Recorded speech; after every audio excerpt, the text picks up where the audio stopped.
Okay, so I'm about to attempt rolling the battery over, and we'll see how it goes. So I have the engine, wrong one. I have the engine crane here. I've got it tied to the front and back of the battery.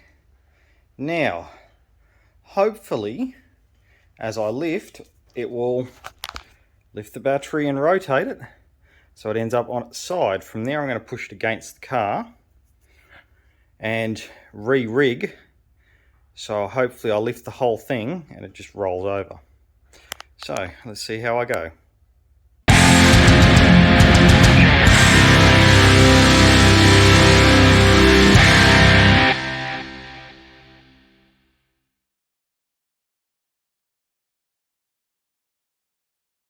Well, that didn't really work out as I planned, but I didn't die. So probably not the best way to do things, but I know exactly what I did. Was essentially I had shifted the center of gravity of the hoist off to the side when it's supposed to be in front.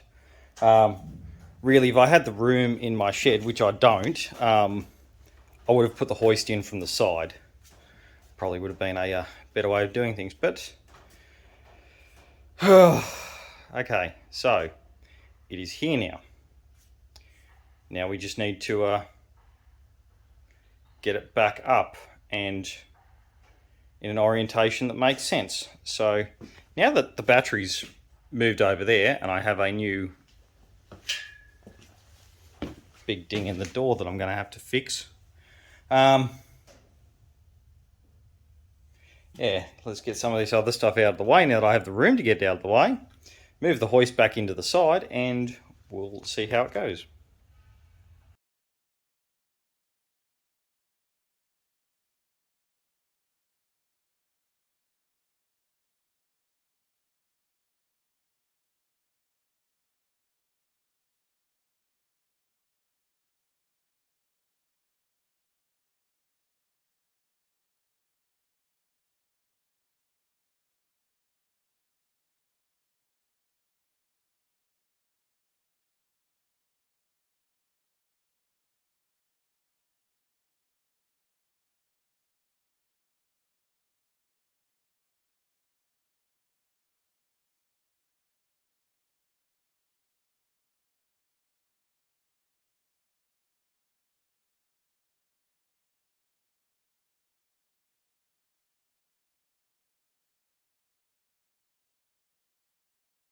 Right, so what you just saw in 54 seconds was 27 minutes of faffing about. However, I now have this rolled upside down, which is the orientation that it will be going under the car. So yeah, now I've got it here. Would have been nicer if I could get it in the center, but also it was in the way in the center. I can take all my measurements off just one side and then make the new mounting rail duplicate. The car is symmetrical underneath. I've already done a billion measurements under the car, so I can take all the measurements off one side, mirror the whole piece, and I'll have two matching pieces to go in the car. So this is actually not a bad orientation. You can see where it was sitting on the pallet. The pallet was eaten by termites, which isn't great. Connectors, a little bit sun damaged. They were a brighter orange originally, but they seem, the plastic actually feels quite normal, just a bit faded. So hopefully I have no dramas there. I could always just order new ones off Nissan. So that's my traction pack to the motor. That's my heater, and that's my CAN bus. Oh, that one's a bit wobbly. That's never been. Oh, I think it's only held in there by that slip spring. Okay. Oh, it pokes through from the inside. You can see that it's must poke through from the inside, and this retaining clip holds it. Right. And for those wondering, because I did drop it upside down, there is the main fuse. It is fine. I didn't drop it on anything because that main fuse doesn't actually protrude. You can actually see it sits in a recess and it doesn't actually protrude further than that recess. So I actually would have needed to drop it with something there to hit that main fuse. And in this orientation, it will be much easier for me to pull a main fuse because once it's under the tray, there is literally no access in through the bottom of the tray unless I make one.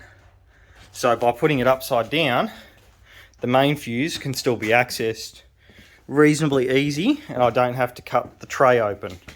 So yeah, now I just need to get all this steel. All of this steel needs to come in, and what was the main mission with getting this steel is that it needs to be heavy duty steel.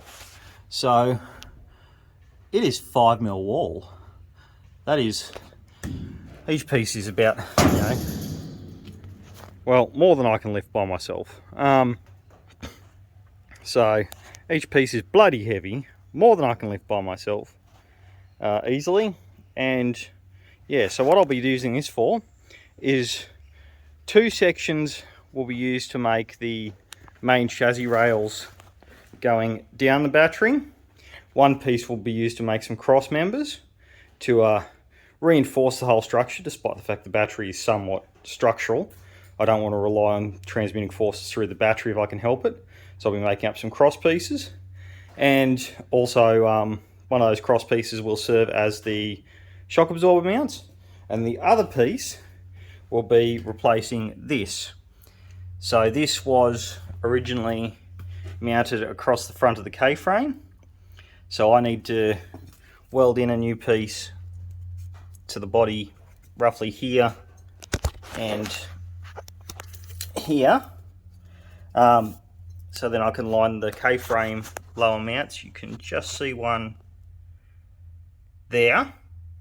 So those need to be lined up to mount to the frame of the jumbuck. Now at the back of the subframe, I've covered in a previous video, the holes basically line up already with the floor pan of the jumbuck, which is insane. It's almost like this was supposed to fit this car. So yeah, got that over. I've waffled for ages. Hopefully you enjoyed the video, and if you did, hit like. If you want to see more, hit that subscribe button.